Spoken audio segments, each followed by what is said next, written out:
you saw my last vlog, you would have seen that I did a keynote speech in the Purcell Room down in London about artificial intelligence. This was very much inspired by the vlog that I made about this very same thing. So I thought I'd run it again in the shape of the keynote that I made, because it's less about artificial intelligence and more a clarion call for us media composers.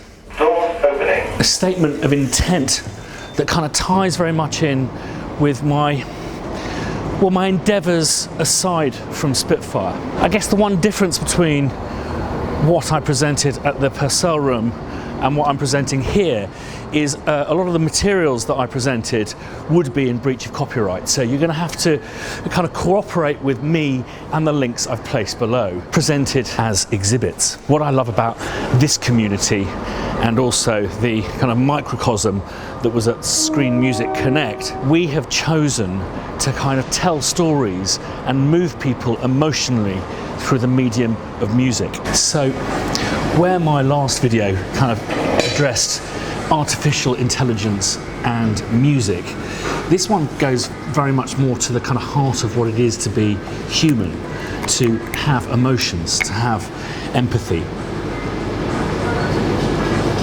I was watching a panel show some years ago. They were discussing religion, and at one point one of the more kind of comedic members of the panel posed a question to Stephen Fry, who I think was deemed one of the more intelligent and sober members of the panel, and that was, does God exist? And his answer was very short, and it was, no, sweetie, no, no, no. He writes off 2,000 years of raging war and debate with three very kind of flippant syllables. And I borrow that same response from Stephen Fry and say, artificial intelligence, does it threaten us? Is it an existential crisis for us composers? No, sweetie. But it does carry a caveat, and that's what this film is about. So I'm going to get out my computer, pull up the keynote, and present that back to you. So let's start with this image. The company who made it claims it is the first piece of AI art ever made, created totally autonomously by a computer. It's caused a bit of a stir, but I'm surprised that no one has pointed out it bears a remarkable resemblance to this image. So this image, artificial intelligence. This image, someone who needs some. But if we go back to the original image and observe the pattern, it has a kind of digitally rainbowish look. It reminds me of this photo, which is exactly 100 years old. So we've got the charge on them yet. No matter how much you diffuse the qualities of this digital image, under a microscope, it is always going to be binary, and this is the nature of computers, and this is why I don't think AI will ever catch us. Binary ones and O's, black and white, good and evil. Binary thought is primitive thinking, and we know this because there are human beings who think like this. Narcissists. And narcissism is part of a classification of personality disorders known as cluster B, alongside antisocial personality disorder, borderline personality disorder, that's the fatal attraction one, and histrionic personality disorder. Now, the one thing that unifies this cluster, they're all slightly kind of subtly different, is that these people totally lack the ability to empathise.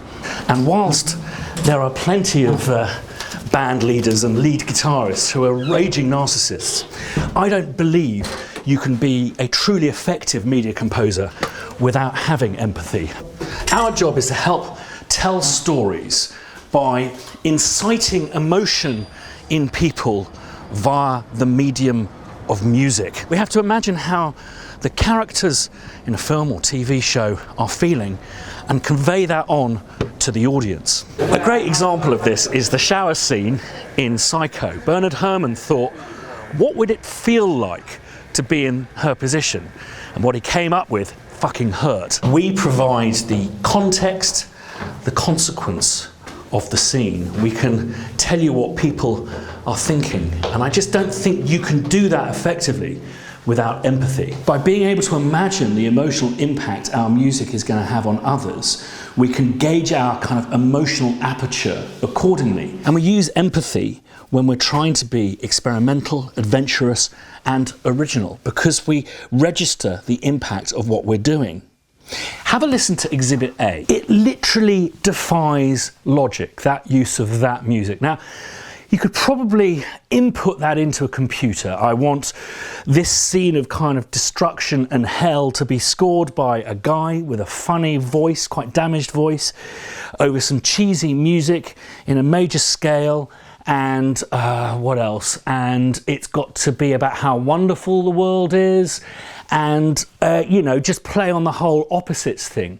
But I think if you asked a computer to do that, it would probably come up with this. Now, what you need to do is go to Exhibit A, rewind it and mute it, and then go to Exhibit B, hit play on that, then play on Exhibit A, and that's what I think a computer would have come up with. I guess it kind of has a Mel Brooksian character about it, or indeed Monty Python, but wholly inappropriate. Why does it not move us like the first example? And that is the other thing about non-binary species, is we are nuanced. And no matter how many gates you introduce into a binary system, an if, or, it still at some point has to arrive at 1 or 0, on or off, black or white, good or evil. So let's reverse back a little bit. When I started out about 20 years ago as a professional, I was still very much at the tail end of that paper, pencil, reel-to-reel tape kind of era of media composition. My entry point with technology was an Atari 1040 ST and an ADAT. The sound of that thing chewing videotapes haunts me to this day. But in this period, it's just been a kind of nuclear explosion in technology, which has changed our lives forever. Processing power, RAM, hard drive speeds, the quality of samples, it has literally revolutionized everyone's lives. But something's happened. During this period, we entered the matrix, and the matrix looks like this. Time correction, pitch correction, fixed tempos. It's as if we're being governed by kind of clerical overlords, these combinations of typewriters and calculators with their files, folders. But we obey our overlords because of the second kind of nuclear explosion in our lives. The preponderance of channels, 6 million YouTube creators, Netflix, Amazon. People need music by not the pound anymore, but by the ton. We make music in the quickest way we possibly can, the way computers like us to make it. We've gone from this to this, but the industry wants to make it into this. I think that the only chance we have is to break out of the matrix. I want to present you with another example, Exhibit C. Okay, so I dare you, I double dare you, if James Brown was still alive, who here would dare to say to him, fancy doing another take of that one, but with the bass maybe tuned? Now the next exhibit, Exhibit D. I mean, do you think that needs to be auto-tuned? Of course not. Someone singing out of tune, that's simply someone losing their shit. And then the next example, I did a film about him and he's kind of a nasty piece of work. But listen to this example. I don't know, for me, he stimulates a kind of a nurturing instinct in me. His voice is that of someone who's victimized, someone needing help. And how do I know that?